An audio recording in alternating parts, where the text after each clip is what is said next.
Nababalot nga ng tensyon ang pamamahay ng mga Torrecampo, lalong-lalo na bumalik na nga sa mansyon.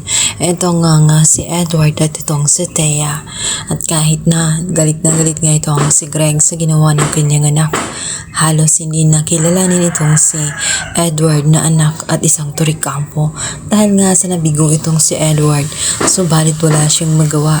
Ang tanging hiling at bulong na lamang niya sa kanyang sarili na makakabawi din siya balang araw at mapapatunayan niya na karapat-dapat din siya na maging Torrecampo. Naman, kahit labag sa kanyang kalooban, muli siyang bumalik sa kampanya ng mga Torrecampo upang magsimulang muli at upang patunayang muli ang kanyang sarili. Kahit alam niya na nawala na ng tiwala ang kanyang ama, ngunit ayon kay Edward, kailangan niya magpatuloy sa buhay, alang-alang kay Thea at alang-alang din sa kanyang iniisip na anak na ito nga ang si As. Sa kabilang banda, dito naman ay unti-unting makakaramdam ng pagsiselos ito nga si Marge pagdating kay Thea. Si Thea kasi ay nananatili ang kanyang postura. Tela, hugis dalaga pa rin siya at hindi pa rin nawawala sa kanya ang alindog niya. Samantalang ito namang si Marge ay unti-unting kinakain ng hiya sa sarili at panliliit sapagkat hindi niya maiwasan na ikumpara ang kanyang sarili noon at ngayon. Ibang-iba na kasi siya. Tela ba napabayaan siya sa loob ng bahay. Buhat nang iwanan niya ang kanyang career. Kung noon ay binaliwala lamang ni Marge ang kanyang sarili, ngunit naging iba.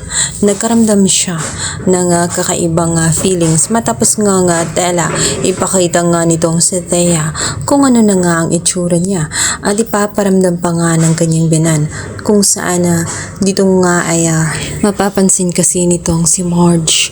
Nasa malayo pa lamang siya at nakita niya na Tela close na close si Thea sa mga kaibigan ng kanyang mama Regina, samantalang hindi magawa ni Regina iyon sa kanya dahil siguro ay hindi nahihiyang ipakilala ni Madam Regina itong si Thea sapagkat nakapostura ito lagi, hindi halatang nabankrupt ang negosyo dahil wala itong pakialam. Talagang iminimintin niya ang kanyang sarili para sa kanyang itsura at para manatiling mataas ang kanyang tingin sa sarili at maging sa iba. Dito naman ay nanliit itong si Marge lalong-lalo na at magsimula na nga itong si Madam Regina na ipagyabang nga itong sa Thea na kanyang manugang kung saan sinabi pa nga nito sa kanyang mga amiga na talagang hindi nagkamali ang kanyang anak na si Edward sa pagpili sa kanya dahil kita naman nila kung gaano ito kaganda. Sa sobrang proud naman itong si Thea, talaga namang tutulungan niyang buhatin ang kanyang sarili para sabihin na nakuha lang umano niya ito dahil maganda rin ang test ng kanyang biyanan at kaya naman napapalakpak ang mga tainga ni Madam Regina dahil binula-bola pa siya nitong si Thea. Ngunit bigla nga silang mapatigil matapos ng biglang lumitaw itong si Marge. Nahiya si Marge, halos ayaw niyang iakbang ang kanyang mga paa at nakayuko lamang ito. Subalit si Thea ay talagang tinawag siya dahil nga sa pagod nga nitong si Marge, hindi na niya magawang ariyusin ang kanyang sarili dahil ba napabayaan na niya ito sa sobrang pagtutok sa pag-alaga ng kanyang pamilya. At dito naman ay mag-iiba ang tingin sa kanya ng mga amiga ni Madam Regina at Tela i-criticize pa nga siya sa harapan ng mga ito. Pumawi si Thea at ayon sa kanya ay masyado lamang siyang abala sa pag-alaga ng kanyang anak lalong-lalo na kay Jasmine kung saan medyo naging suwail nga ito at kailangan nga ng matinding atensyon dahil ito ay isang teenager na.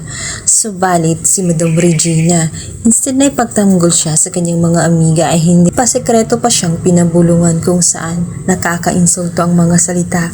Ayon sa kanya ay bakit pa siya nagpagala-gala gayong alam naman niya na may mga amiga siya at mga bisita. Hindi muna siya nag-abalang mag-ayos muna bago lumabas at lumantad sa harapan nila. Dahil nga sa mapait na karanasang iyon ay magsisimula ng makapag-isip itong si Marge. Aayusin na niya ang kanyang sarili. Ayaw niya na may namaliit siya ng ibang tao.